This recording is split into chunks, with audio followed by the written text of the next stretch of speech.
masing-masing closing statement dari masing-masing narsum yang sudah ada di depan kita semua. Oke, dimulai dari Bung Rocky. Boleh diberi closing statementnya, Bung, silakan. Istilah closing statement itu seolah-olah menyelesaikan persoalan. Padahal kita baru membuka persoalan. Jadi yang diperlukan bukan closing statement, tapi closing ideas. Ide penyimpul, itu maksudnya tuh. Kita mau simpulkan bahwa kita cicil energi kita untuk bertahan di dalam keadaan yang memungkinkan kita frustrasi. Hari-hari ini kita ada dalam suasana frustrasi.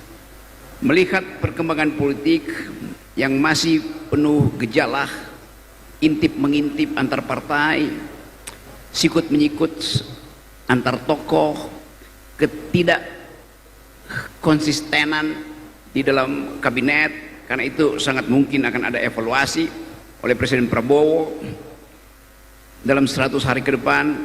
Tetapi yang harus jadi permanen adalah keinginan kita untuk merawat republik ini. Republik itu dimulai dari desa. Kepala desa itu lebih penting dari kepala negara. Kita ya tanpa kepala negara kita hidup, tapi tanpa kepala desa kita nggak tahu apa yang akan diucapkan oleh tetangga saya pada saya, karena kepala desanya mungkin lagi pakai baju rompi oranye di KPK.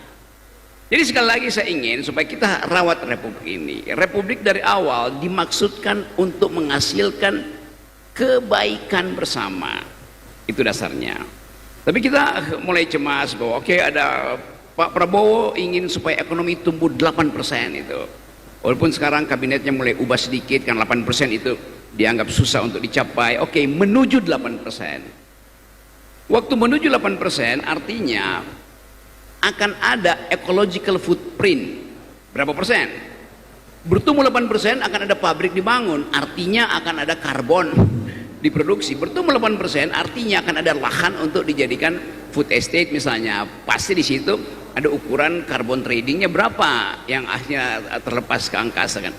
Tetapi itulah pilihan-pilihan sulit bagi kita tuh, bahwa kita ingin mempercepat pengentasan kemiskinan. Kita ingin supaya ada keakraban di desa.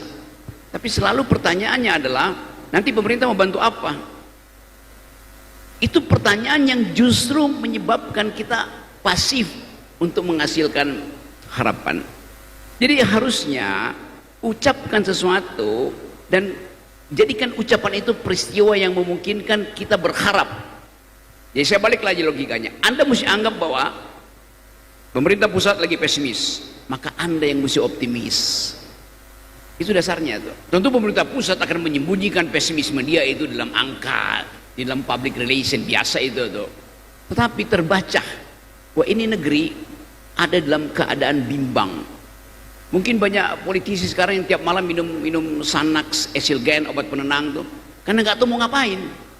Viral di mana-mana. Dan pemerintah sedang berupaya untuk membuat konklusi apa yang sedang terjadi sebetulnya. Jadi beri kesempatan pada Presiden Prabowo untuk mengulas 100 harinya akan menghasilkan apa. Sementara Presiden mengulas 100 harinya, kita setiap hari akan kasih semacam semangat bahwa desa tidak akan pernah berhenti memproduksi harapan. Terima kasih. Terima kasih Bung Rocky.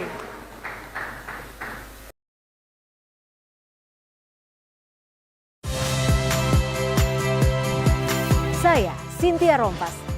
Saksikan program-program Kompas TV melalui siaran digital, pay TV, dan media streaming lainnya. Kompas TV, independen, terpercaya.